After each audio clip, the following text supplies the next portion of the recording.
Hi everybody. This chapter is called Implied Rhythm in Short Loops, which means using something that doesn't have any inherent rhythm to it, like a piece of speech, a field recording, whatever sound really, and shortening it to a very short length, not a 4-bar loop or a 1-bar loop. And with time, it will develop a certain rhythm with repetition. It's a technique that I use very often actually when I'm stuck for ideas for a beat or something, or I want that extra layer of randomness in a track. And I decided to use it again here in this track. And for this, I chose a sample from a library called MTM Location Loops. MTM, I think, is Music Tech Magazine. Anyway, this is how it sounds like.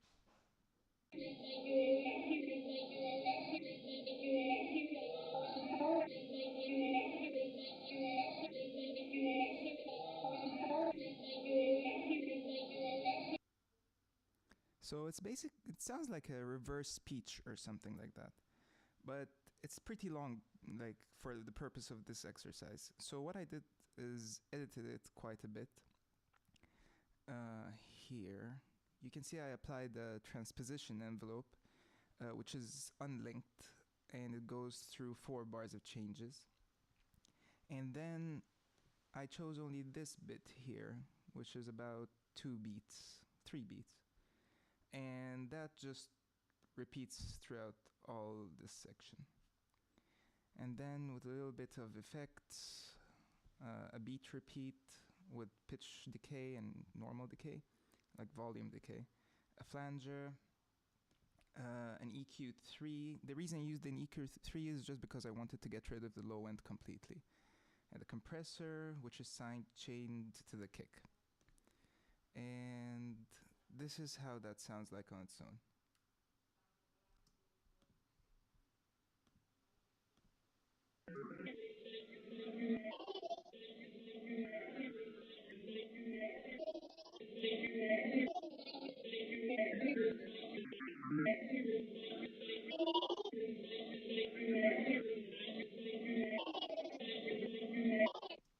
Another thing I did is that I chose the warp mode to be beats.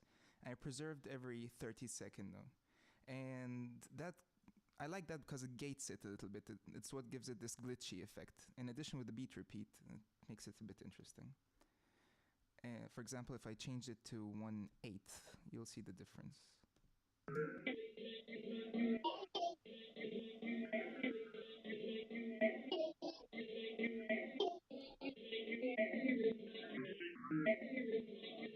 See, it already develops a rhythm after a couple of bars.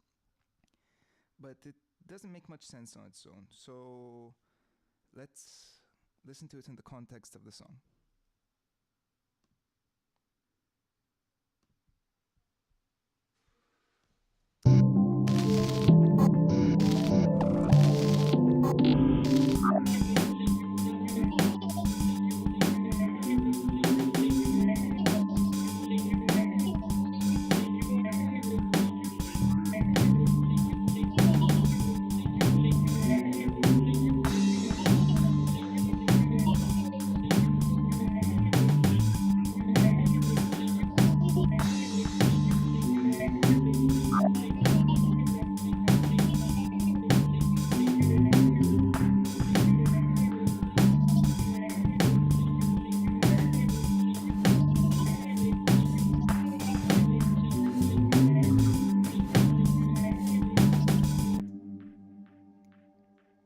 So it just adds that extra layer of rhythm because the beats here are pretty straightforward. It's just an acoustic drum. And this just helps everything, all the other random noises to come in together. The one thing that I would change about it actually is, let's try here to add an auto filter. Add just a filter envelope to it.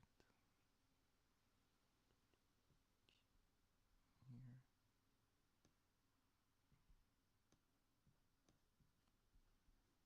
Okay, let's see how that sounds like.